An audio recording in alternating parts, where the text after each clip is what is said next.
성도들 안녕하십니까? 안녕하세요. 행복한 안식일입니다. 행복한 안식일입니다. 아유 감사합니다 집사님. 서로 마주 보시면서 행복한 안식일입니다 하고 환영의 인사를 좀 해주시기 바랍니다.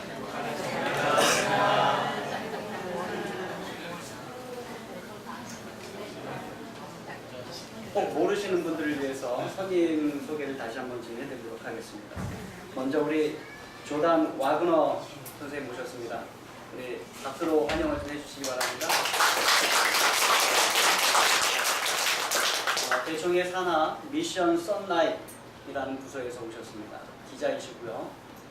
주로 안실학교 세계 선교 비디오를 제작하는 일들을 하고 계십니다. 한국에 여러 번 오셨는데 이제 올해의 3기 마지막 안식일 헌금이 우리 교회로 보내지기 때문에 우리 교회의 소식을 이 전 세계 재림교인들에게 전달해주기 위해서 비디오를 제작하기 위해서 오셨습니다. 그래서 그 하시는 일들을 통해서 우리 교회가 잘 알려지고 또 세계 모든 성도님들의 기도와 관심이 우리 교회로 되기를 바랍니다. 점심 식사 후에 인터뷰를 하신다고 합니다.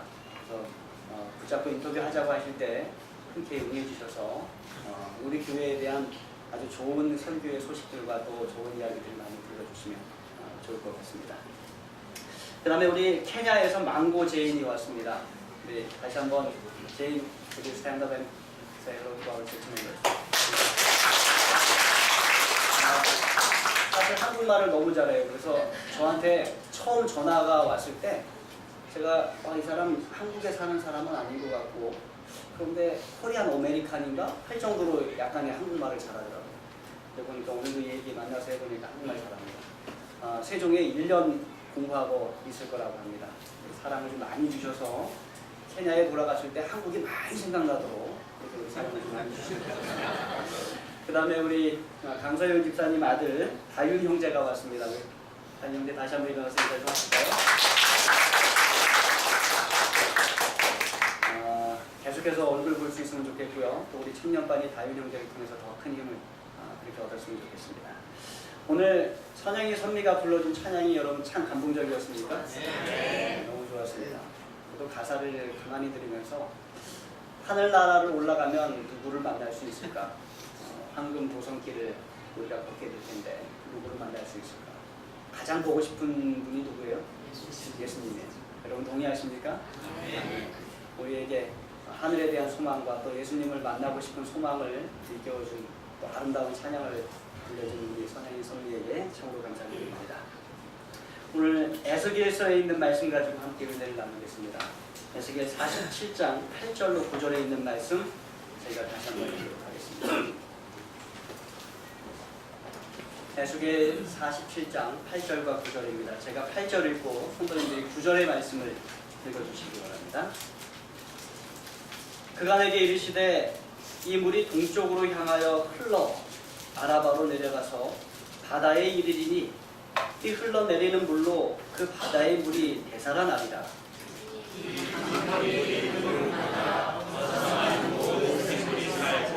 또 고기가 심히 많으리니 이 물이 흘러가라바로 바다의 물이 되살아나는 것겠고 이 강이 흐르는 밭에 무엇이 살 것이라. 오늘 본문은 에스겔 47장 1절로 12절에 나와 있는 하나님께서 에스겔 선지자에게 주신 환상에 관한 것입니다. 에스겔 선지서에는 여러 환상들이 나오는데 그 중에 아주 가장 충격적인 두 가지 환상이 있습니다. 그 첫 번째 환상은 에스겔 37장에 나오는 환상입니다. 여러분 혹시 무슨 환상인지 아십니까? 마른 뼈가 살아나는 환상입니다. 잠깐 말씀을 좀 드리면 에스겔 37장에 가보시면 하나님께서 에스겔을 한 골짜기로 데려다가 두십니다. 골짜기를 둘러봤더니 뭐가 있어요? 사방이 뼈예요. 그것도 죽어서 오래된 아주 오래된 그러한 부서지는 그런 뼈들이 사방에 있는 것입니다. 대단히 많은 뼈가 그곳에 있었습니다. 하나같이 다 말라 있었어요. 근데 하나님께서 그때 에스겔에게 물으십니다. 이 뼈들이 살 수 있겠느냐? 여러분 뼈가 살 수 있어요. 그랬더니 에스겔이 어떻게 대답할지 몰라서 주 여호와여 주께서 아시나이다 라고 대답합니다. 이 말은 뭐예요? 하나님 나는 모르겠어요. 근데 하나님은 아시죠 라는 그런 대답입니다. 아주 솔직한 대답. 그랬더니 하나님께서 내가 생기를 뼈들에게 들어가게 하리니 뼈들이 살아나리라 이렇게 말씀하세요. 그리고는 실제로 뼈들이 살아나는 모습이 보입니다. 이 뼈와 저 뼈가 이렇게 떨어져 있는데 가서는 붙어버리는 것입니다. 그리고는 거기에 뭐가 생겨요? 힘줄과 핏줄이 생깁니다. 그리고 거기에 살이 오르고 거기에 가죽이 덮이는 것입니다. 그런데 여전히 생기가 없어요. 그러니까 뼈들이 붙고 거기에 힘줄이 생기고 살이 오르고 가죽이 씌워졌지만 움직이지 않는 것입니다. 마치 뭐 같아졌어요? 방금 전에 죽은 사람의 손장과 같아진 것입니다. 생기가 아직 없어요. 그런데 그들에게 하나님께서 에스겔을 통하여 명령하십니다. 생기야, 사방에서부터 와서 이 죽음을 당한 자에게 붙어서 살아나게 하라. 이들이 정말로 그 뼈들로 구성된 그 사람의 몸들이 살아나기 시작했습니다. 얼마나 많이 살아났는지 큰 군대를 이루었다고 합니다. 큰 군대. 그러니까 죽어 말라 비틀어졌던 뼈들이 살아나서 뭐가 되고요? 큰 군대가 됩니다. 여러분 그 자리에 에스겔과 함께 계셨다고 한번 상상을 해보십시오. 여러분이 한 골짜기에 갔는데 사람 다 뼈에 하나님께서 명령하심으로 뼈가 살아나기 시작합니다. 뼈와 뼈들이 연결되고 그 연결된 곳에 힘줄과 핏줄이 생기고 살이 돋아나고 가죽이 씌워져서 온전한 사람의 모양으로 되고 결국에는 생기가 들어와서 그 사람 그들이 움직이는 하나의 군대가 되는 그런 놀라운 환상. 저는 신앙생활을 하면서 가장 놀라운 것이 죽은 것이 살아나는 환상이라고 생각합니다. 그런데 때때로 참 죽음을 많이 경험할 때가 있어요. 이 세상 살아가면서 죽음의 기운이 우리 옆에 너무 강하게 느껴질 때가 참 있습니다. 그런데 하나님께서 우리에게 그런 살아나는 놀라운 이적의 경험들을 우리에게 주십니다. 살아나리라. 그래서 오늘 에스겔 47장 1절에 12절에 있는 그 환상의 말씀을 읽으면서 제 마음을 사로잡은 하나의 구절이 있는데 그것이 뭔가 하면 되살아나리라입니다. 되살아나리라. 사실 월요일부터 전화를 좀 받았습니다. 우리 교회에 인터뷰를 하러 대청에서 한 기자가 오신다고. 그런데 그 전화를 받고 나서 저가 스트레스를 받기 시작합니다. 무슨 말을 어떻게 해야 되는가. 또 우리 교회의 현 상황에 대해서 내가 잘 설명을 할 수 있을까. 많이 고민을 하면서 또 안식일 설교와 접목을 이루게 됩니다. 그러면 안식일 말씀은 어떠한 말씀을 전하는 것이 좋을까? 꽤나 고민도 하고 책도 많이 읽어보고 또 기도도 하면서 하나님 어떠한 기별로 우리가 안식의 은혜를 나누어야 우리가 손님도 오고 또 우리 교회 소식을 전 세계로 알리는 그러한 기회가 될 것인데 어떠한 말씀이 가장 은혜가 되고 힘이 되겠습니까? 그래서 많이 고심을 하고 기도하면서 생각한 것이 오늘 말씀이었어요. 살아나, 되살아나리라. 그래서 말씀을 여러 번 읽었는데 그 중에서 가장 마음을 사로잡는 구절이 되살아나리라. 되살아나리라. 그래서 설교 제목도 뭐라고 정했어요? 되살아나리라. 이렇게 정했습니다. 그래서 8절과 9절의 말씀을 제가 다시 한번 읽어보면 그가 내게 이르시되 이 물이 동쪽으로 향하여 흘러 아라바로 내려가서 바다에 이르리니 이 흘러내리는 물로 그 바다의 물이 되살아나리라. 이 강물이 이르는 곳마다 번성하는 모든 생물이 살고 또 고기가 힘이 많으리니 이 물이 흘러 들어가므로 바닷물이 되살아나겠고 이 강이 이르는 각처에 모든 것이 살 것이며. 그러니까 에스겔에 나타나는 두 큰 환상의 주된 주제는 뭐예요? 살아나는 것입니다. 죽었던 것이 살아나는 것입니다. 에스겔에게 하나님께서 그 환상을 반복적으로 보여주시는 것입니다. 살아난다. 죽었던 것이 다시 힘을 얻고 살아날 것이다. 저는 우리 교회에 이 살아나는 체험이 있게 되기를 간절히 바랍니다. 아멘. 우리와 함께 예배드리는 자마다 되살아나는 경험을 하고 우리 성도님들이 만나는 사람들마다 하나님의 능력으로 되살아나는 경험이 우리에게 있게 되기를 간절히 바랍니다. 우리가 가는 곳마다 사람들이 위로를 경험하고 우리가 가는 곳마다 사람들이 사랑을 경험하고 우리가 가는 곳마다 은혜를 경험하고 기쁨을 경험하고 구원을 경험하게 되기 바랍니다. 여러분 사람들을 보면은요 어떠한 사람은 가는 곳마다 분란을 일으키는 사람들이 있어요. 가면서 이야기하는 곳마다 싸움을 일으키는 사람들이 있어요. 그러나 어떠한 사람들은 가는 곳마다 사랑을 일으키고 가는 곳마다 즐거움을 일으키고 가는 곳마다 화합을 일으키고 여러분 하나님께서 우리에게 원하시는 직책은 되살아나게 하는 직책이에요. 힘있게 살아나게 하는 그런 직책임을 여러분 기억하시기 바랍니다. 그래서 이 에스겔 47장의 이 경험이 우리 교회의 경험이 되고 우리 교회를 통하여 이곳 세종시가 다시 되살아나게 되길 간절히 바랍니다. 그런데 무엇 때문에 살아납니까? 무슨 이유로 되살아나요? 이 47장에서는 그 이유가 물 때문입니다. 물. 흘러 들어오는 물. 흘러내리는 물. 여러분 물이 생명입니까? 물이 생명이에요. 그래서 우리가 행성을 탐사하면서도 거기 뭐가 있나 자꾸 따져요. 물이 있냐, 거기에 공기가 있냐, 두 가지 따집니다. 물과 공기가 있으면 뭐가 있을 수 있다? 생명이 있을 수 있다. 그래서 물이 생명이에요. 죽었던 것이, 죽어가던 것이, 살아나는 것이 이 물 때문입니다. 제가 가끔가다 화초를 선물로 받은 데가 있어요. 근데 화초를 잘 못 길러요. 화초 기르는 것이 그렇게 어려운 것이 아닌데 뭐만 잘 주면 되는데 물만 잘 주면 되는데 화초를 잘 못 기르고. 근데 저희 처가에 가면 장인하고 장인 어르신이 화초를 정말로 잘 기르세요. 그리고 강기문 성도님 댁에 가면 거기 화초를 정말로 잘 기르세요. 그래서 제가 참 대단하시다 그런 생각을 합니다. 근데 이게 사랑과 관심을 갖고 자라는 것입니다. 그러니까 저희 집에도 장인 어른이 이제 장모님이 주셔서 화분을 몇 개 갖다 놓습니다. 그러면 며칠간 지나다 보면은 얘네들이 다 쓰러져 있어요. 죽기 일부 직전이에요. 그 모습 보면 우리는 가서 뭐합니까? 그냥 물 한 바가지 부어놓고 돌아가 버립니다. 그러나 잠시 후에 가보면 얘네들이 다 살아있습니다. 물이 생명입니까? 물이 생명이에요. 여기 8절 말씀에 보면은요, 잠시만요. 아라바가 나옵니다. 아라바. 이 물이 동쪽으로 향하여 흘러 아라바로 내려가서 바다에 이르리니 이 말이 나요. 아라바가 나오고 바다가 나와요. 그럼 아라바가 어디인가? 한번 좀 설명을 드리겠습니다. 여기 지금 네모칸이 쳐져 있는 곳이 예루살렘입니다. 화면이 작아서 잘 안 보이시죠? 여기 예루살렘이에요. 그리고 다음 네모칸이 쳐져 있는 것이 여리고입니다. 네, 여리고.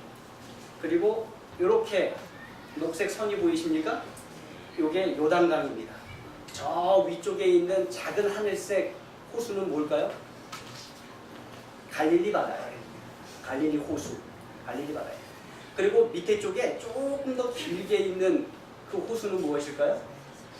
네, 사해 바다입니다. 사실은 둘 다 호수예요. 갈릴리도 호수이고 사해도 호수입니다. 그런데 이 호수들이 너무나도 커요. 그래서 사람들이 뭐라고 불렀어요?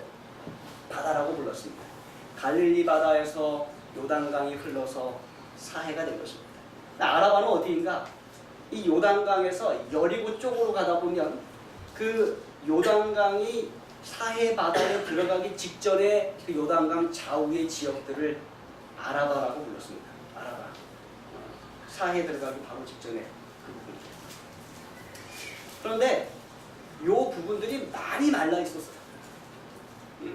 왜 그런가? 8절의 말씀을 보면 이 바다가 나오는데 아라바로 내려가서 바다에 이르리니 그 바닷물이 되살아나리라 하고 바다가 나와요. 이 바다는 어떤 바다일까요? 사해바다. 사해바다. 이 사해바다는 해발 마이너스 416m입니다. 418m. 무슨 말인가 하면 일반 바다가 이 높이에 있으면 사해바다는 어디가 있어요? 여기가 있습니다. 훨씬 내려가 있습니다. 그러니까 바다가 있고 땅이 있고 내려가서 사해 바다가 있는 것입니다.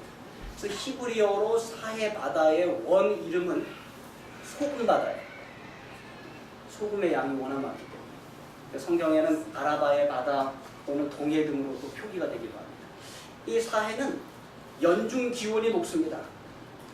그래서 매일 평균 500만 톤의 물이 요단강을 통하여 사해 바다로 들어옵니다. 얼마요? 500만 톤. 적은 양입니까? 많은 양입니까? 아주 많은 양의 물이 들어옵니다. 사해 바다로. 그런데 사해 바다는 물이 들어오기만 할 뿐 나가는 곳이 없어요. 어떻게 되는 것일까요? 그런데도 일정하게 사해 바다의 물이 계속해서 유지가 됩니다. 어떻게 되는 것입니까? 증발하는 것입니다. 하루에 얼마만큼 증발해요? 500만 톤의 물이 증발하거나 스며들어 버리는 것입니다. 그래서 500만 톤의 물이 계속해서 들어옴에도 불구하고 그곳에는 수리가 변함이 없어요. 이 사회에는 바닷물 1리터당 275g의 소금이 함유되어 있다고 합니다. 바닷물 1리터당 275g. 이게 어느 정도인지 잘 감이 안 오시죠? 일반 바닷물의 10배. 소금이 정말로 많은 것이에요. 이게 소금이 물속에만 있는 것이 아니라 이렇게 보시면 알겠지만 해변가에 뭐가 있어요? 하얗게 눈이 내린 것처럼 덮여 있습니다. 이게 뭐예요? 다 소금이에요. 이 소금이 얼마나 강한지 응고된 소금이 너무나도 두껍고 또 단단하기 때문에 맨발로 다니기 어렵다고 합니다. 여러분들은 꼭 슬리퍼를 신고 이 사해바다를 걸어 다니죠. 네. 그리고 이 소금이 너무나도 많아서 계속해서 이렇게 쌓인다는 것입니다. 그리고 이 물은 소금 때문에 부력이 하도 세가지고 그 사람 보이시죠? 바다에서 뭐 하고 있어요? 네, 누워서 신문을 보고 있습니다. 이 정도로 사해 바다는 소금이 많은 그리고 따뜻하고 그런 바다입니다. 그런데 이 사해 바다에 또 다른 특징이 하나 있어요. 물고기가 한 마리도 없어요. 물고기가 살 수 없는 것입니다. 생명이 살 수 없는 것입니다. 그런데 오늘 본문은 우리에게 어떻게 말씀하는가? 이 물이 동쪽으로 향하여 흘러 아라바로 내려가서 바다에 이르니 사해 바다입니다. 이 흘러내리는 물로 그 바다의 물이 어떻게 되리라? 되살아납니다. 되살아납니다. 구절은 이어서 설명하기를 이 강물이 이르는 곳마다 번성하는 모든 생물이 살고 또 고기가 힘이 많으리니 이 물이 흘러 들어감으로 바닷물이 되살아나겠고 이 강이 흐르는 각처에 모든 것이 살 것이다. 사해 바다의 물이 어떻게 된다고요? 되살아나요. 사실 오늘날도 사해 바다에 얼마만한 물이 계속해서 들어가고 있다고요? 500만 톤의 물이 어떤 강을 통해서? 요단강을 통해서 들어가고 있습니다. 아마 수천 년간 그렇게 요단강의 물이 흘러서 사해 바다로 들어갈 것입니다. 물고기가 살 수 있습니까? 살 수 없어요. 아직까지도 물고기 한 마리 살지 못하는 그러한 바다이고 전혀 변화가 없는 것입니다. 그리고 일반적으로 바다는 흘러 들어오는 강물을 흡수해서 어떻게 만들어버려요? 동화시켜버려요. 바닷물로 만들어버립니다. 바닷물이 강물에 의하여 변하는 경우는 하나도 없어요. 근데 오늘 하나님께서 에스겔에게 주신 환상 가운데서는 바닷물이 들어가는 강물에 의하여 변한다는 것입니다. 죽어있는 사해 바닷물이 흘러 들어가는 강물에 의하여 산물이 된다는 것입니다. 그래서 물고기 한 마리도 살지 못하던 그 사해 바다의 물이 어떻게 된다고요? 많은 물고기가 사는 그러한 바다의 물이 된다는 거죠. 여러분 도대체 이 강물은 어떠한 강물입니까? 이 강물은 어떠한 강물이에요? 우리가 그것을 보기 위해서 47장의 1절 부분으로 가봐야 합니다. 처음 부분을 한번 다시 가서 읽어보겠습니다. 1절과 2절의 말씀, 제가 1절을 보기 성경에서 2절의 말씀 읽어주시기 바랍니다. 그가 나를 데리고 성전문에 이르시니 성전의 앞면이 동쪽을 향하였는데 그 문지방 밑에서 물이 나와 동쪽으로 흐르다가 성전 오른쪽 제단 남쪽으로 흘러내리더라.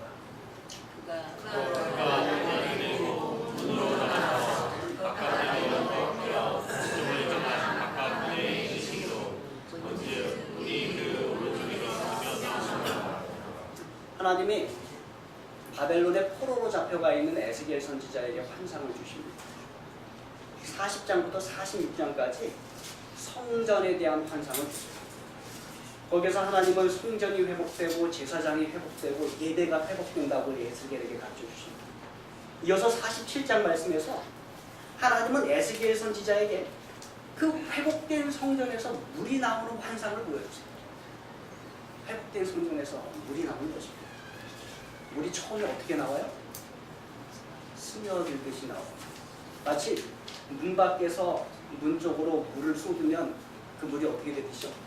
스며서 나오듯이 그렇게 스며 나오는 환상이 보입니다. 처음에는 흘러나오는 물이 그렇게 많지 않습니다. 그런데 이 물이 제단 있는 곳을 지나서 남쪽으로 흘러 다시 방향은 동쪽으로 흘러가기 시작합니다. 마치 예루살렘에서 동쪽인 사해바다 쪽으로 흘러가는 방향처럼 그렇게 물이 동쪽으로 흘러가기 시작합니다. 그리고는 2절 말씀에 동쪽을 향한 바깥문에서 물이 스며 나온다라고 우리말 성경은 번역을 했는데요. 원어를 보시면 그것이 쏟다라는 표현이 있어요. 다른 뜻은 뭐가 있는가 하면 세차게 솟구쳐 오르다라는 뜻이 있어요. 그러니까 처음에 성전의 동쪽 면에서 물이 스며 나오기 시작했는데 그것이 성전 벽을 나가서 보았더니 그 동쪽 부분에서는 어떻게 나오는 거예요? 이제는요? 솟구쳐 나오는 것입니다. 마치 샘 솟듯이 물이 거기서 솟구쳐 나오는 것입니다. 물의 양이 현저하게 늘었어요. 더 말씀을 읽어보시면 3절부터 5절까지 저희가 읽겠습니다. 제가 3절 읽고 4절 읽어주십시오. 그 사람이 손에 줄을 잡고 동쪽으로 나아가며 천척을 측량한 후에 내가 그 물을 건너게 하시니 물이 발목에 오르더니 다시 천척을 측량하고 내게 물을 건너게 하시니 물이 무릎에 오르고 다시 천척을 측량하고 내게 물을 건너게 하시니 물이 허리에 오르고 5절 함께 읽겠습니다. 시작. 다시 천척을 측량하시니 물이 내가 건너지 못할 강이 되지라. 그 물이 가득하여 헤엄칠 만한 물이 사람이 능히 건너지 못할 강이라. 여러분 천척은요 약 550m입니다. 그래서 그 성전 바깥 벽에서부터 천척을 측량했습니다. 550m를 가서 에스겔에게 하나님께서 건너가라 얘기하십니다. 건넜더니 물이 어디까지 와요? 발목까지 옵니다. 어린 아기들이 놀기에 참 좋은 그런 데가 어린 아기들 앉아서 그저 놀게 해도 괜찮은 그런 맥감이 되었습니다. 그리고 나서 다시 천척을 재고 거기에서 건너보라 했더니 물이 어디까지 옵니까? 무릎까지 옵니다. 네. 이게 물고기 잡고 놀기 딱 좋은 그러한 기분입니다. 제가 아주 시골에서 자랐는데 여름이면 물가에 가서 살았어요. 5월부터 거의 9월까지 시간만 나면 물가에 가서 사는 것입니다. 근데 거기에 물이 어디까지 오냐면 무릎까지 와요. 그러면 이제 손으로 물고기를 잡고 좀 재밌게 노는 그러한 위치입니다. 그 다음에 또 천척을 재고 건너보라 했더니 물이 어디까지 옵니까? 이제 허리까지 와요. 허리까지 오면 어린아기들은 놀기 어렵고 또 어른들도 수영할 수 있는 그러한 깊이가 됩니다. 그리고 나서 또 천척을 재보았더니 이제는 물이 어떻게 되었습니까? 이제는 물이 정말로 많아졌습니다. 헤엄을 쳐야 하고 건너기도 어려운 그런 큰 물이었습니다. 그럼 제가 이 말씀을 읽으면서 우리 세종문복교회를 생각해 봅니다. 우리 교회가 2년 3개월 전에 이곳에서 교회를 시작할 때 이 교회는 성전에서 스며 나오는 물과 같은 교회였습니다. 성전도 없었고 우리에게 주어진 땅도 없었습니다.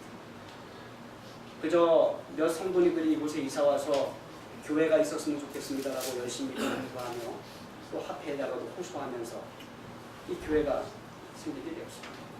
이 교회는 충청합회 모든 성도님들과 목사님들의 헌금으로 지어진 교회. 특별한 헌금을 들여서 이곳에 땅을 샀고 이곳에 건물을 샀습니다. 그래서 약 30여 명의 교우님들이 모여서 예배를 드리기 시작하면서 이 교회가 시작이 되었습니다. 그리고 나서 천착을 다시 측량합니다. 이제는 물이 어디까지 왔을까요? 발목에 있던 물이 이제 어디까지 왔습니까? 네? 무릎까지 왔을 것입니다. 그죠? 무릎까지 왔다고 생각합니다. 왜냐하면 우리가 더 크게 생각을 하기 때문에 지금 이게 허리까지 왔다고 하면 어떻게 해야 돼요? 이게 너무 많이 온 거예요. 우리가 지금 무리까지 왔다 이렇게 생각을 하는 것입니다. 그래서 우리의 소망은 더 큽니다. 우리가 교회가 시간이 가고 천척이 측량되면 우리는 하나님께서 우리에게 더 많은 구원받은 백성들을 허락해 주시길 간구하면서 나아가는 것입니다. 그래서 천척 측량하면 헤아릴 수 없을 만큼의 물이 우리 교회로부터 흘러나가기를 간절히 바랍니다.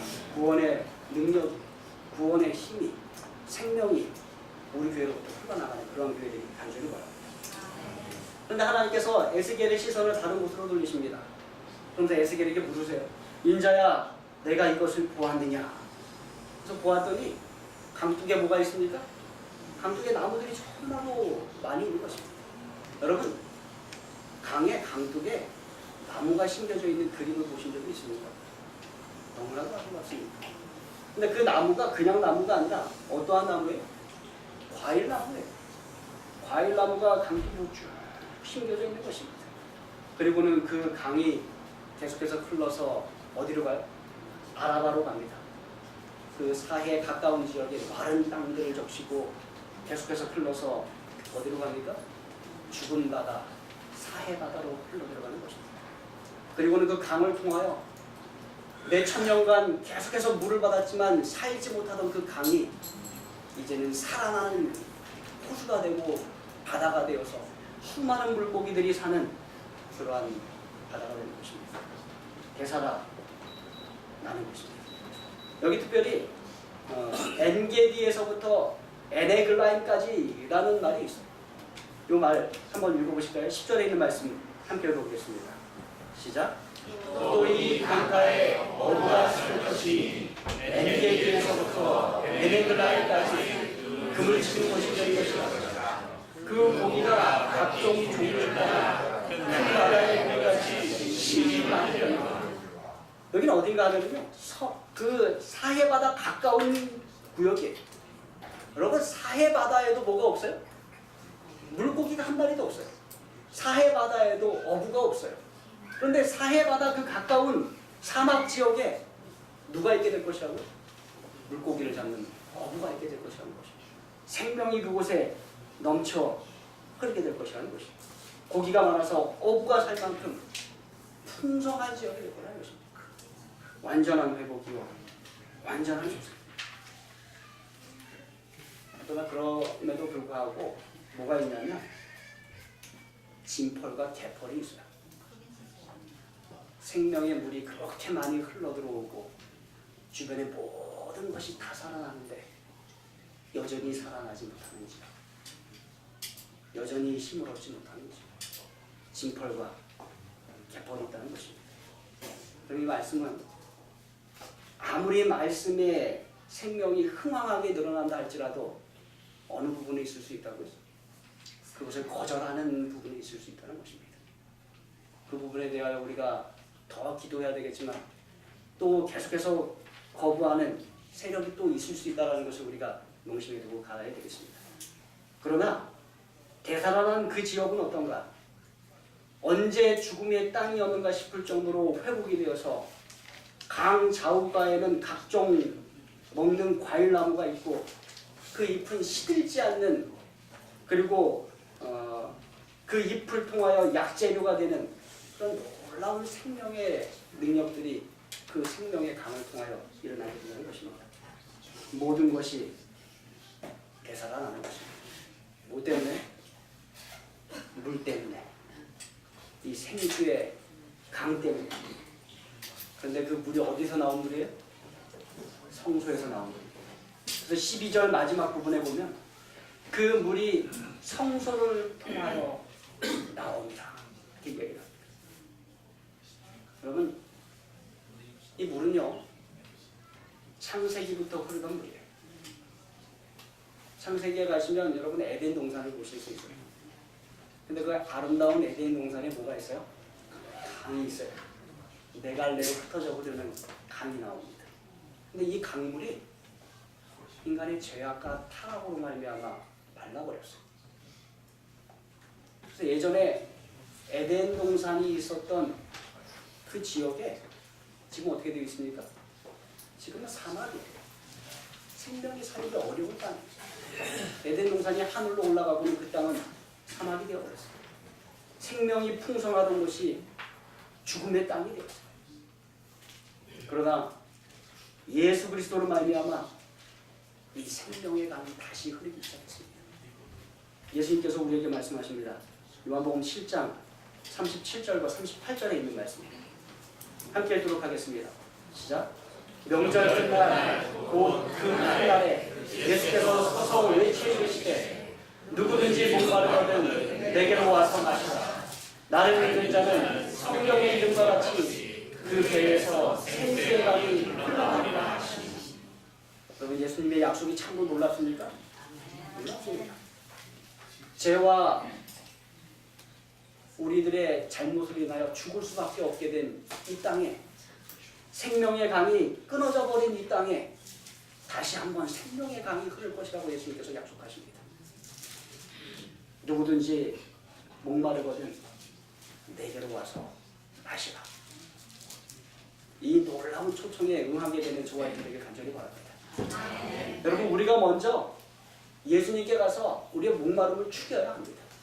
그리고 나면 우리에게 놀라운 약속이 하나 있는데, 그것이 뭔가 하면 나를 믿는 자는 성경의 이름과 같이 그 배에서 뭐가 흘러요? 생수의 강이 흘러나오리라 라고 약속을 하셨어요. 이 생수의 강이 어디서 흐르던 강이에요? 하나님의 성전에서 흘러나오던 생수의 강, 에덴 동산에도 흐르던 생수의 강. 그런데 예수님께 와서 마시는 자에게는 그 배에서 생수의 강이 흘러난다는 것입니다. 이 놀라운 축복의 약속이 우리 교회에서 이루어지게 되길 간절히 바랍니다. 그래서 우리 교회 성도님들이 어디를 가시든 우리 교회 성도님들을 통해서 많은 사람들이 생명을 얻게 되길 간절히 바랍니다. 그 물이 조금 시작되었지만 깊어져서 더 이상 건널 수 없는 큰 강이 될 것처럼 우리에게서 흘러가는 생명의 강이, 예수 그리스도의 능력의 생명의 강이 계속해서 깊어지는 우리 교회와 우리 개인의 경험이 되기를 간절히 바랍니다. 그렇게 함으로써 우리 교회가 예수님 오시는 그날까지 계속해서 이 생명수의 강을 흘려보내는 그런 놀라운 축복이 있는 교회가 되길 바랍니다. 계시록 22장 1절과 2절에 있는 말씀, 약속의 말씀 함께 읽도록 하겠습니다. 시작. 또 그가 수정같이 맑은 생명수의 강을 내게 보이니 하나님과 및 어린 양의 보좌로부터 나와서 길 가운데로 흐르더라. 강 좌우에 생명나무가 있어 넓게다지 열매를 맺되 달마다 그 열매를 맺고 그 나무 잎사귀를 방긋이 치시더라. 여러분, 어디에서 본 장면 같지 않습니까? 어디서 봤어요?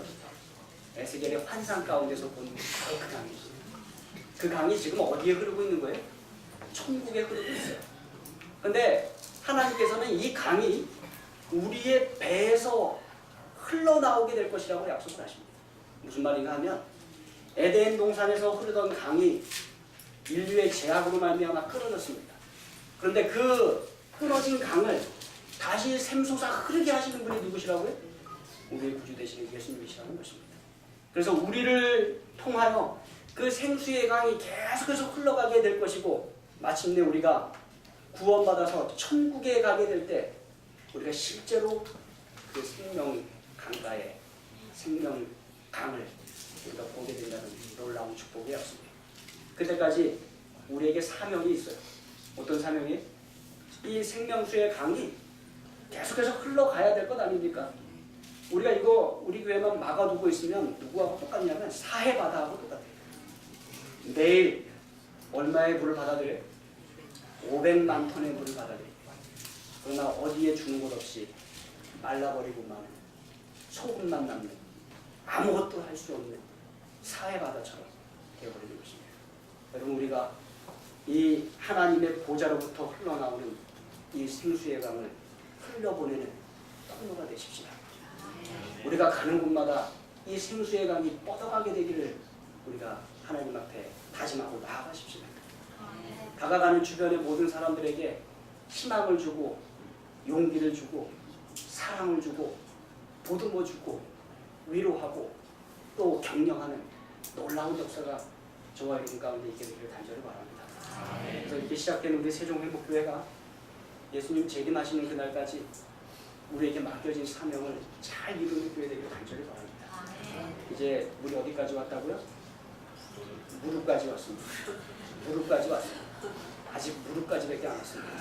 우리 교회는 더 많은 생수의 강을 이 세상에 흘려보내는 교회가 되어야 할 것입니다. 그걸 통해서 세종시가 살고 대한민국이 살고 우리 교회를 통하여 세계 곳곳에 또 복음을 전하는 놀라운 역사가 일어나는 우리 세종행복교회가 되길 바라면서 말씀을 마치겠습니다.